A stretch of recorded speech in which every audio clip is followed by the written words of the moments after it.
This year's NBA trade deadline has more than lived up to the hype. From an unexpected Jaren Jackson Jr. trade to an even more unexpected landing spot for Anthony Davis, teams are getting creative and really shaking up the league. The most creative and active of those teams has been the Cavs, who made probably the most unexpected move of the year with the addition of James Harden. But what does this mean for them moving forward, and did it actually make sense to trade for a 36-year-old former MVP? Adding James Harden meant moving on from a 7-year relationship with Darius Garland, and his impact with the team can actually tell us a lot about what they'll look like moving forward. Personally, I always thought it was a bit overlooked just how much Garland meant to the offense. Over the past 3 seasons, the league's average offensive rating, excluding garbage time, has been just under 116. During that span, the duo of Garland and Mitchell produced a rating of 121, and they were still well above average whenever one was on the court without the other, as opposed to slightly below that mark without either of them. It's worth noting though that Garland hit a clear peak last season, as did the Cavs as a unit. With an overall offensive rating of 122, they were about 7 points ahead of league average, good enough to get them a spot in the top 20 of NBA history. One could make the argument that Garland was the driving force behind this all-time scoring, which shows up in the numbers. With their backcourt duo, they were almost 10 points above average, and while they were still elite during Mitchell's solo minutes, the Garland minutes were unbelievable, scoring over 125 points every 100 possessions. That's not to say that he was better than Mitchell or that the Cavs wouldn't have still been a great offense without him. Just that he was able to take an already established good team offense and elevate it to an entirely different level, which was the result of a few standout skills. Firstly, he's one of the best ball handlers in the league, someone who could initiate a large chunk of offense as a legitimate lead guard and take some of that offensive load away from Donovan Mitchell. When the ball's in Garland's hands, your team's gonna run a heavy diet of pick and rolls. Last season, he averaged about 16 pick and roll possessions a game, which was just outside of the top 10, and that's while splitting backcourt touches. When going to work off of screens, the first pressure point is another standout skill of his, elite pull-up three-point shooting. If he has room to step into a jumper off a screen, he's automatic, and that forces defenses to pick their poison. Because in addition to the jumper, he's ridiculously quick, which he uses to his advantage to get deep in the paint with a live dribble. Thanks to an automatic floater, he's able to apply downhill pressure, which then opens up his third standout skill, high-level interior passing.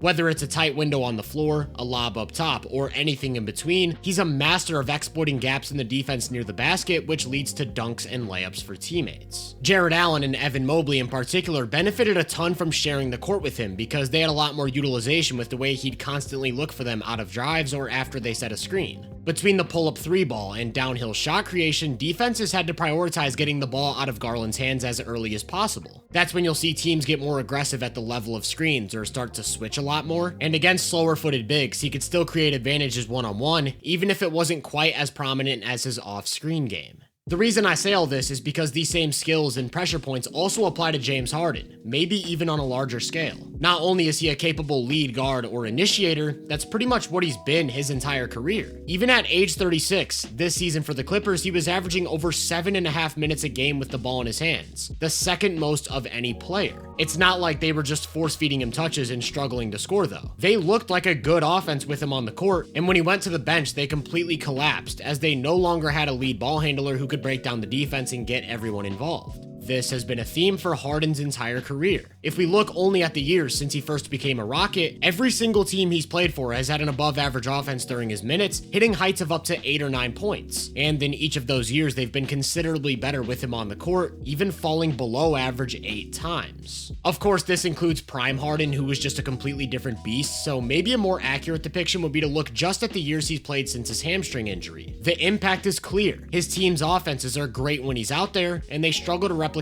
that efficiency when he hits the bench. That impact on the team's offense is the result of a similar skill set to what I talked about with Garland. He's an elite pull-up 3-point shooter. It's different, but still incredibly effective, and thanks to his added height and space creation, he can get these shots off with volume pretty much whenever he wants. Much like Garland, his offense is very pick and roll heavy. The approach is completely different and a lot more methodical, but similarly, you can't let him free up for jumpers, and you can't let him get downhill. When he gets to the paint, that's when he starts to completely pick apart defenses with his passing, and of course, where he unleashes his big men as serious scoring threats. Harden's flat out one of the best interior passers we've ever seen. When it comes to shoveling the ball through tight windows or lobbing it where only the big man can get to it, very few can compare, and the Cavs have 2 bigs who should absolutely feast on these opportunities. Since 2014, Harden's played at least 1,000 minutes with 5 different centers. All of them were considerably more efficient with him on the court because of the way he spoon-fed them quality looks near the basket. Both Mobley and Allen should get the easiest offense of their lives playing next to him, and that relationship works both ways, as their presence should also help open up opportunities for Harden to score in the paint.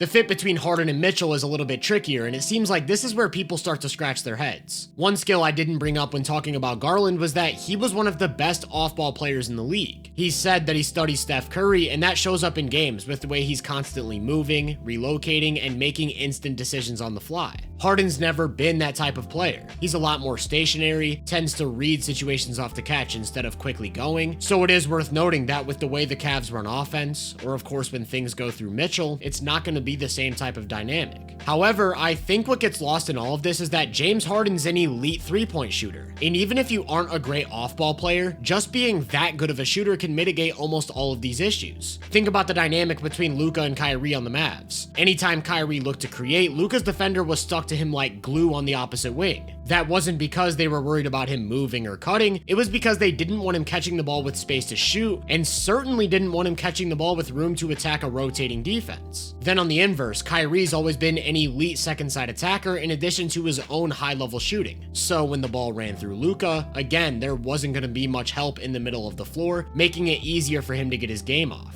Although the talent level isn't quite as high as those two, I think the dynamic will end up being similar. Over the last 3 seasons, Mitchell's made about 47% of his wide open threes. In addition to an explosive first step and high-level driving game, that's not the type of guy you can leave on the wing. Harden, on the other hand, has made about 42% of his wide open threes, which he pairs with an elite isolation game and high-level passing, so similarly, you can't let him catch the ball against a tilted defense. All that's to say, not only do I think Harden can fit right in next to what Mitchell, Mobley, and Allen already like to do, he can operate next to anyone in Cleveland's rotation. When Max Strus comes back and they start going to a lot more handoff or off-screen stuff, he can play a role in that. When Sam Merrill checks in and they start running guard-to-guard screening action, he's gonna thrive. Spot-up shooters like Jalen Tyson, Dean Wade, and the newly acquired Keon Ellis are gonna get the highest quality shots of their career, while athletic forwards like Naquan Tomlin and Larry Nance Jr. will have a ton of utility during their spot minutes. Again, going back to Darius Garland's role with the team, that's why the offense was all-time great with him on the court last year. His ability to unlock the entire roster just took them to another level, but there were still a few problems that put a cap on their ceiling. What I didn't mention is that Garland has a few notable weaknesses in his game, and Harden actually excels in some of them. For starters, he's much better at breaking down a defense without a screen. He's still one of the best isolation creators on the planet, which can really help against certain playoff defenses. Secondly, Garland has an extremely contact-averse driving game, meaning he's looking to sneak through tight gaps and get around defenders near the basket by being slippery as opposed to embracing physicality. As a result, he really struggles to get to the line. Over the last 3 seasons, he's averaged about 3.5 free throw attempts every 75 possessions. Compare that to Harden, who this season is averaging 9, more than twice as many. The Cavs as a team are gonna get a lot more free throws. The third and most prominent advantage Harden has over Garland is positional size. One of the few weak points with Cleveland's roster during this past era was that they had one of the smallest backcourts in the league, and that's mismatched food for teams with physical creators. Just think about the current landscape of the Eastern Conference. If they ran into the Pistons, Cade would be on the hunt. If they ran into the Celtics, either Brown or Tatum would be on the hunt. And of course, Brunson with the Knicks would cause a ton of problems. Garland is officially listed as 6'1" with a 6'5" wingspan, and he weighs 192 pounds. Harden, on the other hand, is 6'5" with a 6'11" wingspan and weighs 220 pounds. It's hard to overstate just how big of a difference that is. While Harden isn't by any means a lockdown defender, he's capable of doing more physically. As a result of being way bigger, longer, and stronger, he can switch up onto bigger players without a problem. He's also got active hands, picks up lots of deflections, and grabs about twice as many rebounds.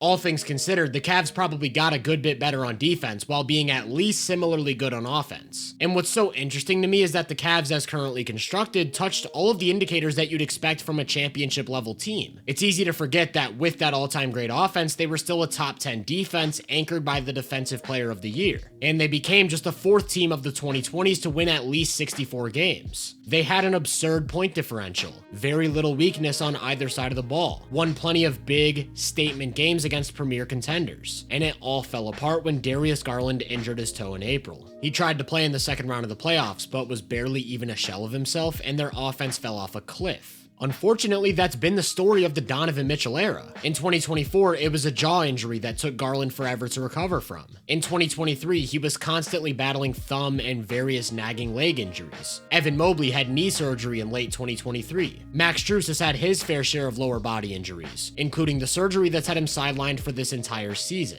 And if there's one thing you can always rely on from James Harden, it's that he's gonna be on the court healthy. He's an Iron Man, and he'll make it to the playoffs in one piece, ready to compete. So from what I understand, at least from the angle of Cleveland's front office, is that they probably already thought they had enough to win a title. And I don't think that's a crazy take. Anytime we got to see them at full strength, they looked like a buzzsaw. But those moments were few and far between and never in the playoffs. So by replacing a valuable skill set with another All-NBA caliber guard who doesn't miss games, and adding two other guys who have long histories of staying on the court, we could be staring down the best Cavs team yet. One that's potentially built to finally make it out of the Eastern Conference.